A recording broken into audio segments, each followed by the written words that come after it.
रात के आखिरी पहर की खामोशी में शहर एक अजीब सी सन्नाटे की चादर ओढ़े सो रहा था। गलियां वीरान थीं, दरख्तों की शाखें हवा के हल्के झोंकों से कभी कभार सरसराहट की आवाज निकालती और कहीं दूर एक आवारा कुत्ते के भौंकने की सदा अंधेरे में तहरीर हो जाती। यह वो वक्त था जब ज्यादातर लोग गहरी नींद के मजे ले रहे होते हैं, लेकिन इमरान के लिए रात का मतलब हमेशा कुछ और ही रहा था।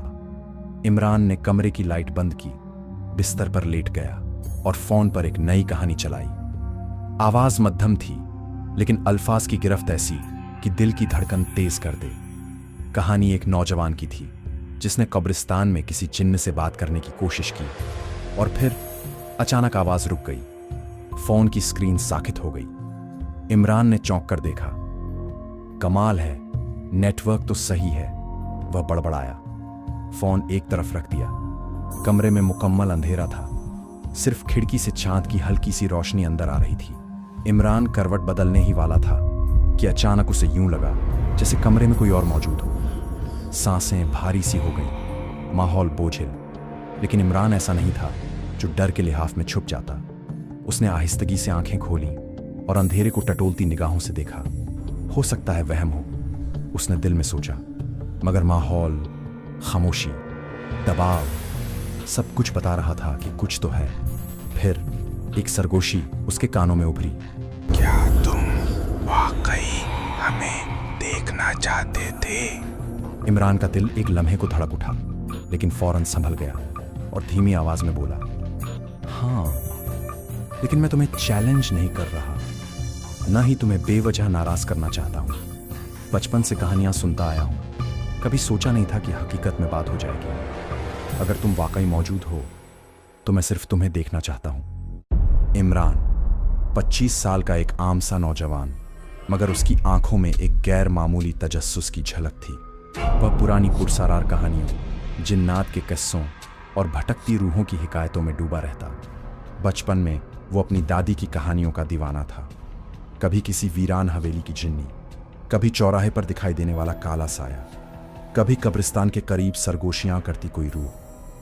बाकी बच्चे डर के कांप जाते, मगर इमरान की आंखों में उस वक्त भी खौफ के बजाय सवालों की रोशनी झलकने लगती, जैसे हर कहानी उसके अंदर एक नया सवाल छोड़ देती।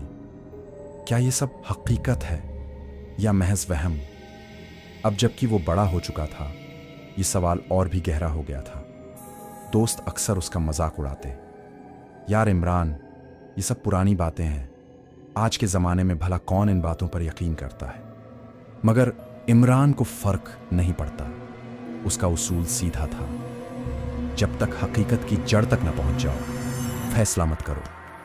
इसी जिद के बाइस उसने जिन्नात और पुरसारार दुनिया पर पढ़ना, सुनना और तहकीक करना कभी नहीं छोड़ा। यूट्यूब पर पुराने वाक़यात सुनना, भूली बिसरी किताबों की वर्क गर्दानी करना या दादी की यादों को दोबारा जिंदा करना, ये सब इमरान के लिए सुकून का बाइस था। लेकिन उस रात कुछ मुख्तलिफ था। कमरे का माहौल और दबाव वाला हो गया, जैसे हवा ही थम गई हो, जैसे दीवारें करीब आ रही हों। फिर वही आवाज, अब और ज्यादा गहरी और भारी। क्या तुम जानते हो कि हमसे बात करना तुम्हारे लिए कितना महंगा पड़ सकता है? इमरान ने हल्की मुस्कुराहट के साथ जवाब दिया, शायद हाँ, शायद नहीं, लेकिन एक बात का यकीन है, तुम मेरा कुछ नहीं बिगाड़ सकते। इंसान को अशरफुल मखलूकात बनाया गया है। मैं तुम्हें कमतर नहीं समझता, बस ये जानना चाहता हूं कि जो सुना है वह कहानी है या हकीकत। अंधेरे में कोई साया हरकत करने लगा, जैसे धुएं का बादल किसी शक्ल में ढल रहा हो। इमरान का दिल जोर जोर से धड़कने लगा, मगर उसके चेहरे पर खौफ का नाम और निशान नहीं था। धुएं के अंदर दो सुर्ख अंगारों जैसी आंखें जो सीधा इमरान की आंखों में घूर रही थीं।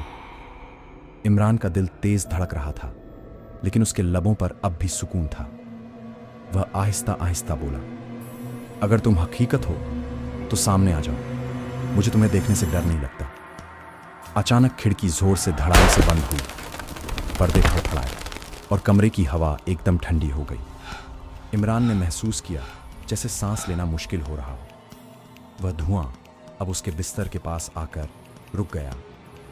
एक लम्हे को इमरान ने सोचा शायद वह ख्वाब देख रहा है, लेकिन कमरे का हर मंजर हकीकत से बढ़कर खौफनाक था। वही भारी आवाज दोबारा गूंजी। बेखौफी का दिखावा है या हकीकत, अभी पता चल जाएगा। इमरान ने गहरा सांस लिया, क्योंकि खौफ इंसान को कमजोर करता है और मैं अपनी कमजोरी तुम्हें दिखाकर खुश नहीं करना चाहता। ये अल्फाज सुनते ही कमरा कांप सा गया।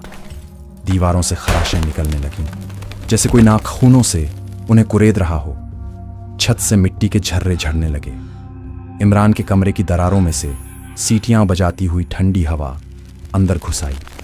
अब इमरान की आंखों के सामने धुएं का वह साया तकरीबन मुकम्मल इंसानी शक्ल में आ चुका था। कद लंबा, बदन धुंधला, लेकिन आंखें ऐसी जैसे शोले भड़क रहे हों। तुम्हें ही शौक था हमें बुलाने का, लो अब भुगतो। इमरान चौंक कर बोला, मैंने तुम्हें नहीं बुलाया, तुम खुद आए हो। साया कुछ लम्हे खामोश रहा, फिर सरगोशी में बोला, अच्छा तो मरने के लिए तैयार हो जाओ। इमरान की रीढ़ की हड्डी में एक सर्द लहर दौड़ गई। ये सच था। वो बरसों से जानना चाहता था कि ये सब हकीकत है या नहीं, लेकिन आज हकीकत खुद उसके सामने थी। अचानक कमरे का आईना जोर से छिटक गया। शीशे के टुकड़े बिखर गए, लेकिन गिरे नहीं। वो फजा में मुअल्लक रहे और हर टुकड़े में इमरान का अक्स नहीं, बल्कि वही लाल आंखें नजर आ रही थीं।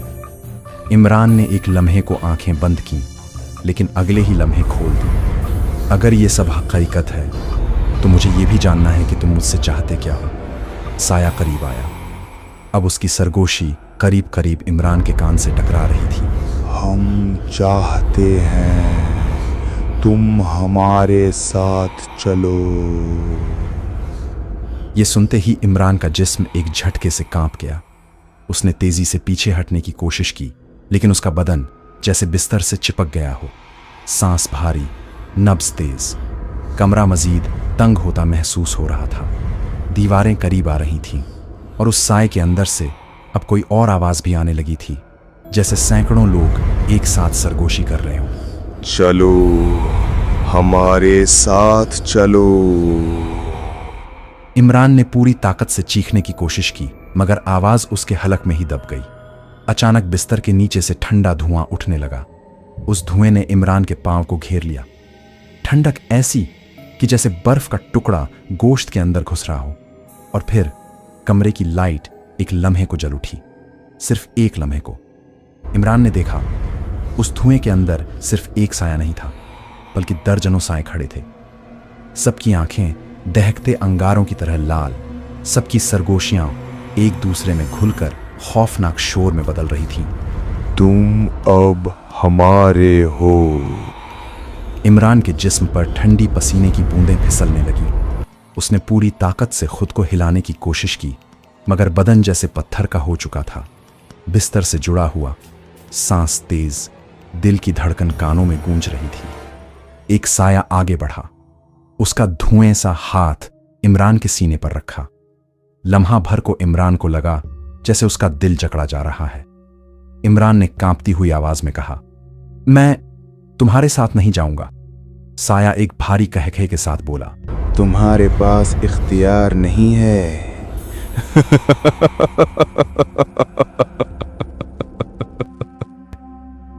अचानक पूरा कमरा हिलने लगा। किताबों की अलमारी उलट गई। दीवार पर लगी घड़ी जोर से गिरकर टुकड़े टुकड़े हो गई। खिड़की के शीशे फट गए और ठंडी हवा के तेज झोंके अंदर भर गए।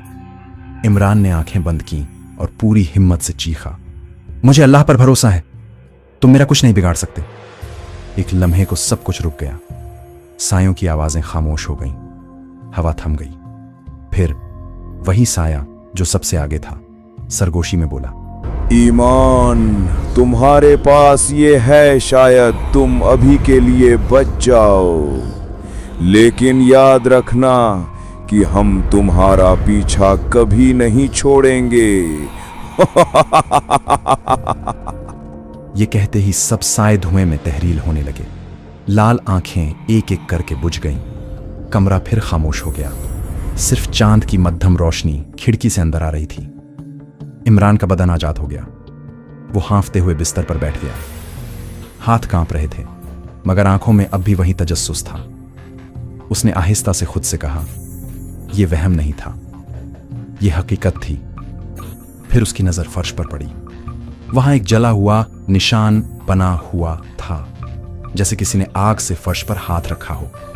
इमरान ने हाथ बढ़ाकर उस निशान को छूना चाहा, लेकिन उसी लम्हे कमरे के दरवाजे पर हल्की सी दस्तक हुई। टक टक टक। इमरान का दिल एक बार फिर रुकने लगा।